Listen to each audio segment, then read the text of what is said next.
Saya sudah sampaikan kepada semua partai yang mau bergabung dalam koalisi saya terang-terangan saya katakan. Semua ketua umum, semua perwakilan saya katakan, saudara-saudara, jangan menugaskan menteri-menteri yang saudara tunjuk di pemerintah yang akan saya pimpin, jangan saudara tugaskan untuk cari uang dari APBN, APBD.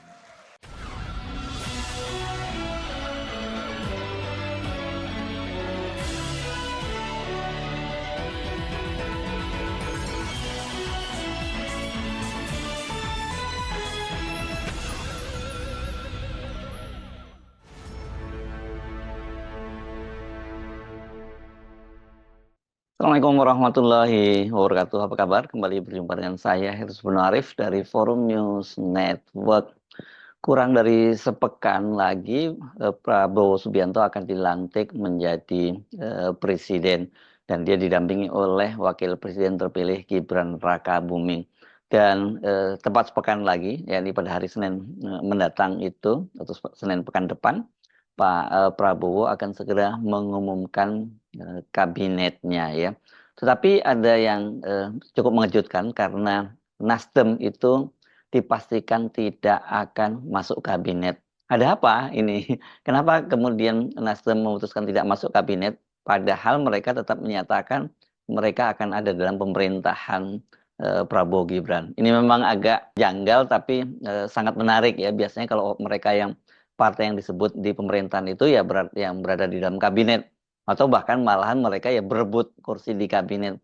Ternyata Nasdem memutuskan tetap mendukung pemerintahan Prabowo Gibran, tetapi mereka tidak akan masuk di kabinet. Keputusan dari Nasdem itu disampaikan oleh Sekretaris Jenderal Partai Nasdem Hermawi Taslim yang berbicara kepada wartawan kemarin hari Ahad tanggal 13 Oktober 2024. Kami mendukung pemerintahan ini sukses, tetapi atas dasar pertimbangan banyak hal, kami memutuskan juga untuk tidak masuk dalam kabinet, gitu kata Hermawi Taslim. Hermawi Taslim menyatakan bahwa mereka lebih merasa penting jika nantinya masukan-masukan dan pikirannya diterima oleh pemerintah. Jadi pikiran-pikiran kita diterima itu jauh lebih penting daripada masuk dalam kabinet. Pikiran-pikiran kita, kontribusi kita terhadap berbagai hal itu akan jauh lebih berarti daripada secara fisik kita masuk. Meskipun tidak masuk dalam kabinet, Hermawi Taslim itu menekankan bahwa mereka tetap berada pada barisan pemerintahan Prabowo Gibran. Kita itu bagian tidak terpisahkan dari pemerintahan ini, kata Hermawi Taslim. Keputusan Nasdem untuk tidak masuk kabinet tapi tetap mendukung pemerintahan ini, kata dia, bukannya mengada-ada. Sebab kata dia beberapa waktu yang lalu Presiden terpilih Prabowo Subianto memang sudah meminta nama kader Nasdem yang akan menjabat sebagai menteri. Dan pada waktu itu Prabowo menyatakan kok Nasdem belum kasih masukan nama. Ya kami diam saja katanya. Jadi ini bukan soal menolak atau menerima. Tapi memang sikap Nasdem adalah memberikan kontribusi lain selain menempatkan orang-orang di kabinet. Lanjut Hermawi. Soal ini sebenarnya soal bahwa Nasdem tidak akan masuk di kabinet itu sudah isyaratnya sudah jauh-jauh hari disampaikan oleh Surya Paloh, Ketua Umum Partai Nasdem. Tapi dia pada waktu itu tidak secara langsung, secara tegas menyatakan seperti halnya Hermawi Taslim ini. Menurut Surya Paloh, dia bersama Nasdem itu akan lebih mengutamakan, kata dia, partai politik lain terlebih yang tergabung dalam Koalisi Indonesia Maju untuk masuk dalam susunan kabinet. Dan soal ini, kata Surya Paloh, sudah pernah disampaikan langsung kepada Prabowo Subianto sebagai presiden terpilih. Jawaban yang jujur saya mengutarakan kepada Pak Prabowo. Nasdem memberikan kesempatan kepada beliau dan pada seluruh polisi kebijakan beliau untuk memprioritaskan seluruh partai-partai politik di luar Partai Nasdem untuk masuk ke dalam kabinet. Itu dalam jumpa pers yang disampaikan oleh Surya Paloh pada tanggal 19 September 2024. Pada waktu itu mungkin wartawan banyak yang nggak ngeh dan ini menganggap hanya diplomasi saja dari Surya Paloh gitu. Tapi ternyata itu yang kemudian diwujudkan oleh Partai Nasdem. Waktu itu Surya Paloh menyatakan artinya Nasdem bukan prioritas itu yang saya harapkan. Nah mungkin pertanyaannya kenapa?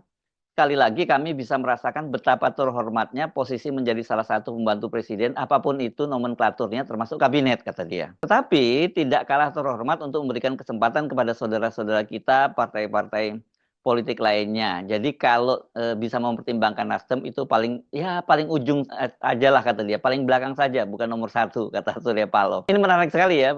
Ternyata kemudian ini bukan sekedar basa-basi politik, tapi itu kemudian secara tegas disampaikan oleh Hermawi Taslim tadi bahwa mereka tidak akan masuk ke dalam kabinet. Soal ini ternyata sudah disampaikan secara internal oleh Surya Paloh pekan lalu ya, ketika dia memberikan pengarahan kepada seluruh pengurus DPP dan fraksi DPR RI Nasdem di Nasdem Tower. Nah, di situ Surya Paloh itu dengan tegas menyatakan bahwa Nasdem itu katanya lebih mengutamakan fatsun politik ya, karena Nasdem ini kan bukan pendukung Prabowo Gibran. Benar, ini memang pada Pilpres lalu itu Nasdem adalah pendukung dari Amin, ya, ini Anies dan Muhaimin. Dan kata Surya Paloh, Nasdem kan tidak ikut berkeringat memenangkan Prabowo dan Gibran. Jadi tidak elok ikutan dalam masuk dalam kabinet. Berarti begitu Surya Paloh menyatakan Nasdem ikut bersama-sama Prabowo Gibran memajukan pembangunan bangsa. Artinya Nasdem akan ada dalam koalisi Prabowo Gibran. Ini tentu saja sangat menarik ya keputusan dari Surya Paloh untuk tidak masuk kabinet. Pasti ada kalkulasi-kalkulasi lain selain masalah fatsun politik. Tapi kita tentu hormati kalau ada pernyataan dari Surya Paloh yang menyatakan bahwa fatsun politiknya karena dia bukan pendukung Prabowo Gibran yang asli yang ikut berkeringat dalam Pilpres kemarin, ya harusnya mereka tidak masuk. Meskipun mereka masuk dalam koalisi pemerintahan, tapi mereka tidak masuk, tidak harus mendapatkan jatah kursi. Ini kan saya kira beda ya dengan partai-partai lain yang lain yang masuk juga, termasuk PDIP. Ini kan sekarang bicara soal jumlah kursi yang masuk ke kabinet, begitu juga dengan PKS yang kemarin beberapa hari yang lalu bertemu dengan Prabowo juga menyatakan bahwa mereka sudah diminta untuk menyiapkan nama menterinya, dan kata PLT Presiden PKS Ahmad Heriawan itu nanti akan dikirim kader-kader terbaik dari PKS begitu. Saya kira ini pasti Surya Paloh punya kalkulasi lain yang dia pertimbangkan mengapa kemudian memutuskan untuk tidak masuk ke dalam kabinet, karena kan sebelumnya dalam pemerintahannya Jokowi Ma'ruf itu Nasdem menempatkan sejumlah kadernya gitu. Walaupun memang agak berbeda dalam koalisi pendukung Jokowi Ma'ruf kan memang Nasdem itu termasuk partai yang menjadi yang berkeringat lah gitu, bahkan yang paling awal menyatakan dukungannya kepada Jokowi gitu. Nah, tapi kan kita tahu kemudian di tengah jalan, di ujung-ujung akhir pemerintahannya Jokowi itu kemudian sejumlah partai Nasdem itu bermasalah dengan hukum gitu ya. Dan ini dipastikan ada kaitannya dengan pilihan politik dari Nasdem karena mendukung Anies Baswedan dan Muhaimin Iskandar pada Pilpres yang lalu. Dan kita tahu bahwa ada 2 orang menterinya yang kemudian sekarang sudah jadi terpidana, yakni Menteri Menkominfo Johnny G. Plate dan Menteri Pertanian Syahril Yassin Limpo. Jadi sekarang tersisa tinggal 1 menteri di kabinetnya Jokowi Ma'ruf, yakni Menteri Lingkungan Hidup dan Kehutanan Siti Nurbaya Bakar. Bukan hanya itu ya, bukan hanya menteri-menteri yang masuk ke penjara terpidana begitu. Ini kan kita tahu juga keputusan politik dari Surya Paloh yang mendukung Anies pada waktu itu, kan Surya Paloh dan Nasdem ini jadi deklarator pertama yang mendukung Anies itu. Bisnis Surya Paloh itu juga dipersulit oleh pemerintahan Jokowi. Jadi dikeringkan airnya lah gitu istilahnya untuk membuat para lawan-lawan politiknya itu jadi jera gitu. Jadi jangan ada yang berani lagi membalelo seperti yang dilakukan oleh Surya Paloh begitu.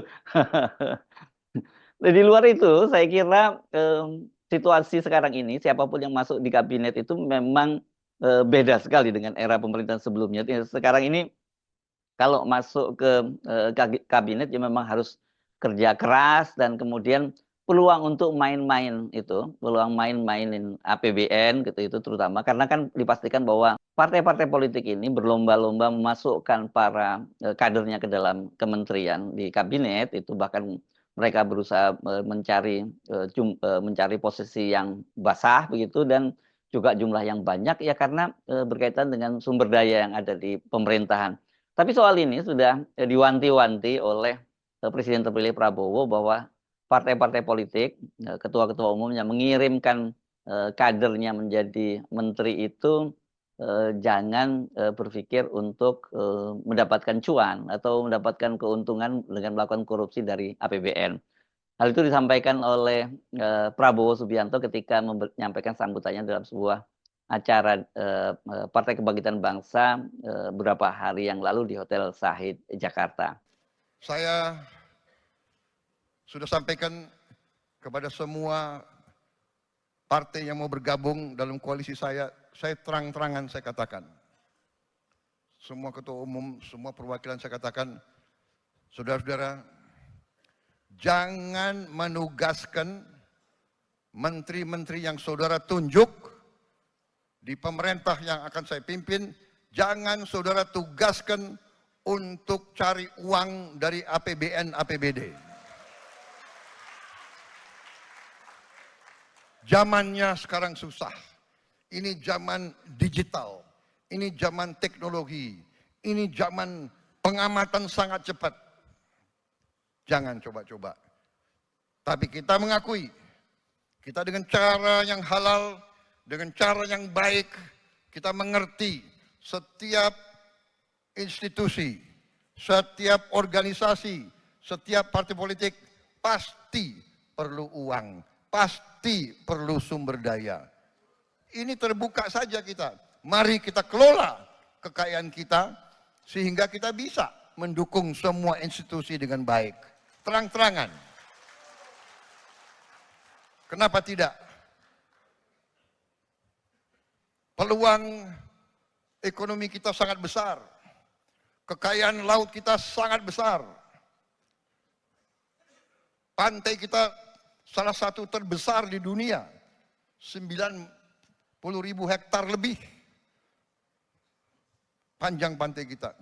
Kita bisa buat budidaya ikan dan sebagainya. Saudara-saudara, tidak akan panjang lebar di sini saya bicara tentang komoditas dan kekayaan kita. Tapi cukup saya katakan, saya yakin dan percaya dengan manajemen yang baik, dengan kebersatuan kita, persatuan politik kita, kita bisa mengelola kekayaan kita dengan sebaik-baiknya. Nah, jadi ini nggak main-main ya, Prabowo. Kalau di masa lalu kita sudah jadi semacam kita sudah sama-sama tahu bahwa sudah jadi rahasia umum bahwa partai-partai yang menempatkan kadernya di kementerian itu diharapkan ini mereka bisa mengumpulkan anggaran begitu untuk membiayai partainya. Itu saya kira udah jadi rahasia umum lah gitu. Makanya kemudian banyak sekali menteri-menteri yang terlibat skandal korupsi. Ya, ada kewajiban untuk bayar partai, tapi juga itu pasti juga banyak karena kerakusan pribadi ya kalau menteri-menteri yang melakukan korupsi ini. Karena faktanya misalnya seperti dalam kasus Syahrul Yassin Limpo kan banyak sekali dana-dana korupsi maupun gratifikasi maupun pemerasan yang dia lakukan itu untuk kepentingan Syahrul Yassin Limpo dan keluarganya. Saya kira ada lah pasti untuk kepentingan partai, tapi kelihatannya kalau dalam kasus Syahrul Yassin Limpo lebih banyak untuk kepentingan pribadi. Nah, ini tentu saja kalau sekarang ini ancaman Prabowo itu tentu sangat serius. Kenapa? Karena berkaitan juga dengan anggaran yang sekarang ini sangat terbatas ya karena pemerintahnya Jokowi ini kan mewariskan utang yang menggunung begitu. Dan seperti dikatakan oleh tim ekonomi dari Prabowo, yakni Dr. Burhanuddin Abdullah, ini mantan Gubernur Bank Indonesia itu, APBN 2025 itu pagunya sudah diketok itu, jumlahnya 3.600 triliun, kemudian 1.000 triliun itu digunakan untuk membayar cicilan pokok dan utang dan bunga dari utang Indonesia. Tapi sejumlah ekonom juga ada yang menghitungnya bisa sampai 1.100-an begitu. Dan kemudian 1.400 itu digunakan untuk dana alokasi daerah. Jadi untuk pemerintahan pusat itu tinggal tersedia atau tersisa anggaran 1.100 sampai 1.200 triliun. Bayangkan dengan anggaran 1.200 triliun lah katakanlah semacam itu. Dan kemudian Pak Prabowo itu akan membentuk jumlah kementerian sebagaimana dikatakan oleh Ketua Harian Partai Gerindra Sufmi Dasko Ahmad, itu jumlah kementerian yang ada itu antara 44 sampai 46 kementerian. Jadi dana yang tersisa tadi 1.200 triliun tadi itu dibagi-bagi untuk katakanlah kita 44 kementerian begitu ya. Kalau kita bagi rata, ini kalau bisa dibagi rata ya, itu kira-kira setiap kementerian itu akan mendapatkan bagian itu sekitar 27,7 triliun gitu ya. Ini kalau untuk kita lihat anggaran ini nggak terlampau besar, tetapi kan nggak akan dibagi seperti itu ya, tidak dibagi rata. Pasti ada kementerian-kementerian yang basah yang anggarannya tetap besar dan ada kementerian-kementerian yang anggarannya kering, apalagi kemudian kementerian-kementerian baru ini ya. Ini juga pasti akan ada problem serius tersendiri untuk mereka melakukan konsolidasi mulai kantornya di mana, stafnya mereka rekrut dari mana saja dan sebagainya, dan sinkronisasi kerjanya dengan kementerian lain seperti apa itu akan punya kerumetan sendiri. Kalau berdasarkan riset yang dilakukan oleh Andi Wijayanto, mantan Gubernur Lemhanas, itu setidaknya untuk kementerian-kementerian dengan nomenklatur baru itu dibutuhkan waktu itu konsolidasinya sampai 3 tahun. Jadi bayangkan kalau pemerintahan ini hanya satu periodenya 5 tahun, itu setidaknya mereka lebih dari separuh dari periode pemerintahan itu sudah habis untuk melakukan konsolidasi. Jadi yang idealnya ya setelah itu nanti Pak Prabowo akan melanjutkan kepemimpinannya 5 tahun yang akan datang, dan baru disitulah kementerian-kementerian baru itu bisa bekerja dengan optimal. Kementerian baru itu apa sih yang dipastikan, misalnya soal yang urusan pangan, ini kan ini ada program makan siang gratis yang jadi andalan Pak Prabowo. Kemudian nanti ada Menteri Perumahan yang targetnya itu sangat ambisius, yakni setiap tahun, setiap periodenya itu menyediakan 15 juta rumah baru untuk Indonesia, dan kalau Prabowo jadi 2 periode setidaknya berhasil disediakan 30 juta perumahan baru. Nah, kembali lagi tadi ke soal biaya di kabinet itu. Tidak semua bisa dibagi rata karena kalau kita membaca pagu anggaran gitu ya, itu ada kementerian dan lembaga yang jumlahnya anggarannya itu gede-gede banget gitu ya, dan kalau kita hitung-hitung ini dari 1.200 anggaran yang tersisa, dari anggaran APBN tersisa ini sudah habis di sejumlah lembaga dan kementerian ini gitu. Misalnya Kementerian PUPR itu pagu anggarannya itu untuk tahun 2025 itu sudah diketok 116,23 triliun, dan kemudian itu dia mendapat prioritas anggaran itu digunakan untuk mendukung ketahanan pangan. Kemudian ada Kementerian Pertahanan. Kementerian Pertahanan ini tahun 2025 ini anggarannya naik ini ya. Dia jadi sebesar 165 triliun. Sementara kepolisian ini pagu anggarannya juga naik di tahun 2025, naik 7,34%.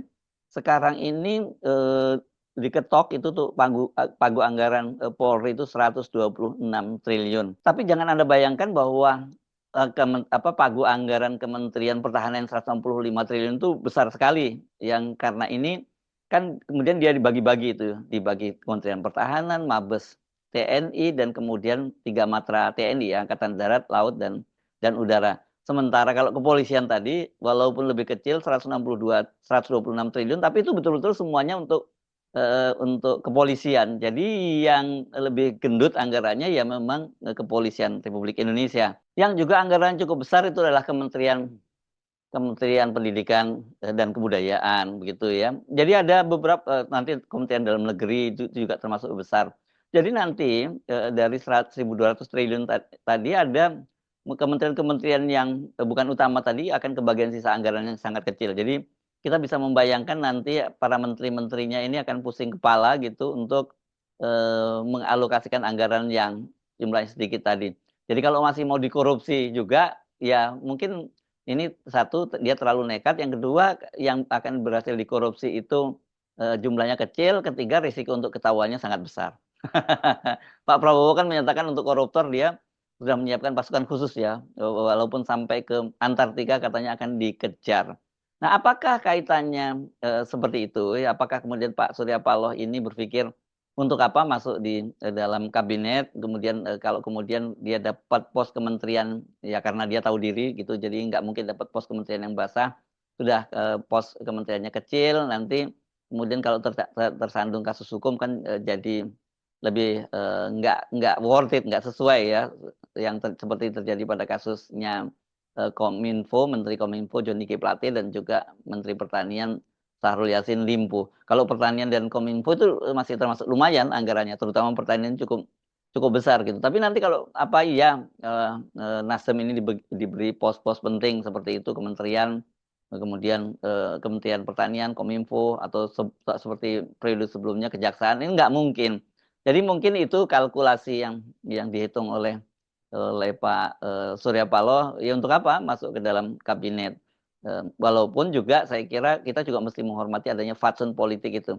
Tetapi satu hal yang ini saya kira untuk pertama kalinya ada, bahkan mungkin kalau kita lihat dari sejarah di Republik ini dan di negara lain gitu, ada kemudian partai politik yang menyatakan dia bergabung dalam koalisi pemerintahan, tapi kemudian dia tidak masuk di dalam kabinet. Ini juga satu hal yang saya kira baru pertama kali terjadi dan ini dilakukan oleh Nasdem.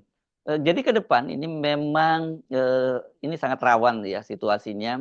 Satu dari sisi ekonomi memang sangat berat, terus kemudian problem kehidupan rakyat juga ini sangat berat karena harga kebutuhan bahan pokok semakin naik, sementara pendapatan warga, pendapatan rakyat itu makin menurun. Satu lagi yang saya kira ini soal demokrasi ya. Karena kalau kemudian semua partai politik masuk ke pemerintahan kan memang tidak ada lagi yang fungsi check and balance di DPR. Apakah dengan begitu ketika nanti karena memutuskan tidak masuk dalam kabinet memungkinkan kemudian Nasdem itu mengambil peran semacam itu. Jadi lebih leluasa karena mereka tidak tersandra oleh kepentingan-kepentingan politik di pemerintahan sehingga mereka bisa leluasa bergerak di DPR-nya dan manakala misalnya dipandang perlu untuk menyuarakan kepentingan rakyat bukan kepentingan oposisi gitu, maka Nasdem bisa lebih leluasa untuk berbicara ketimbang partai-partai politik lain yang ada di dalam kabinet. Ini ini strategi ini menarik dan kita tahu lah Pak Surya Paloh ini orang yang seorang politisi yang sudah cukup matang, kemudian dia juga seorang pebisnis besar yang sudah banyak makan asam garamnya. Dia tahu kira-kira permainan mana akan diarahkan. Satu hal saya kira yang juga tetap diuntungkan berarti Nasdem tidak masuk dalam kabinet dan tapi tetap ada di dalam pemerintahan ini kan kasus yang terjadi pada masa Jokowi itu mungkin tidak akan terulang karena pada masa itu bisnis perusahaan Surya Paloh itu kan dipersulit oleh pemerintahan Jokowi, termasuk juga ketika dia mendapatkan kredit-kredit dari bank yang tadinya harus jadi cair itu kemudian dibatalkan.